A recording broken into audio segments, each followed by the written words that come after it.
сәлем ChatGPT. Пульпеттағы емдейді десіз, буш десіз. Ай, ой, тістерің сап-сары іші бұқсып атыр ғой. Ол балық өтқан ба, сен аузың жақтан кесетін ғой. Менде мынандай сиқырлы қорап бар, сплат өнімдері. Саған керектің бәрі бар ғой, ана тісің дейтін сап-сары. Сплаттың осы өнімін алып тісіңді ағатсай, тісіңге қауіпсіз. Еще аузың дейтін бұқсып атыр, осымен алып аузың шай, аузың дейтін мұз болады ғой, зима болады ғой аузың. Аха, жақсы сатып аламын сплат өнімдерін. Мынау сіздің нөміріңіз ба? Мына. Жоқ, мен нөмірім емес, емнің ақшасы ғой. Бір тіске осындай ақша аласыз ба? Бір тіс болса да қазір тіс емдету қымбат қой, білесің ғой.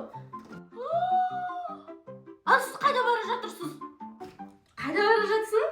Сплат өнімдерін сатып алып, Африкаға саяхат ұтып алғансың ғой. Сплаттың кез келген өнімін сатып алып, Африкаға саяхат ұтып алуға болады. Сол кетіп бара жатырмын.